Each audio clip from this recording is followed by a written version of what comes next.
বিশ্ব মানব পাচার বিরোধী দিবস আজ ২০১৩ সালে জাতিসংঘের সাধারণ পরিষদ প্রতি বছর ৩০ জুলাইকে বিশ্ব মানব পাচার বিরোধী দিবস হিসেবে ঘোষণা করে। মানব পাচারের শিকার মানুষদের অধিকার রক্ষা, তাদের নিরাপত্তা নিশ্চিত করা এবং এ অপরাধ প্রতিরোধে বৈশ্বিক সচেতনতা গড়ে তোলাই দিবসটির মূল উদ্দেশ্য।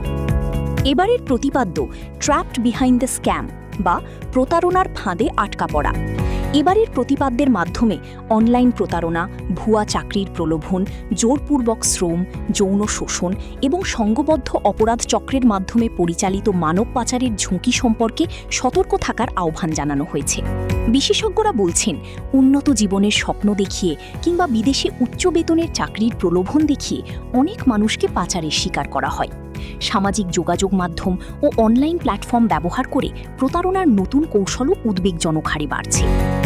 এ ধরনের অপরাধ প্রতিরোধে আইনশৃঙ্খলা রক্ষাকারী বাহিনীর কার্যক্রম জোরদারের পাশাপাশি সাধারণ মানুষের সচেতনতা বৃদ্ধি, নিরাপদ অভিবাসন নিশ্চিত করা এবং আন্তর্জাতিক সহযোগিতা আরও শক্তিশালী করার উপর গুরুত্বারোপ করা হচ্ছে। বিশ্ব মানব পাচার বিরোধী দিবস উপলক্ষে বিভিন্ন সরকারি ও বেসরকারি প্রতিষ্ঠান সচেতনতামূলক কর্মসূচি, আলোচনা সভা এবং প্রচারণার আয়োজন করেছে। সংশ্লিষ্টদের প্রত্যাশা, সম্মিলিত উদ্যোগের মাধ্যমে মানব পাচার রোধে আরও কার্যকর পদক্ষেপ গ্রহণ সম্ভব হবে।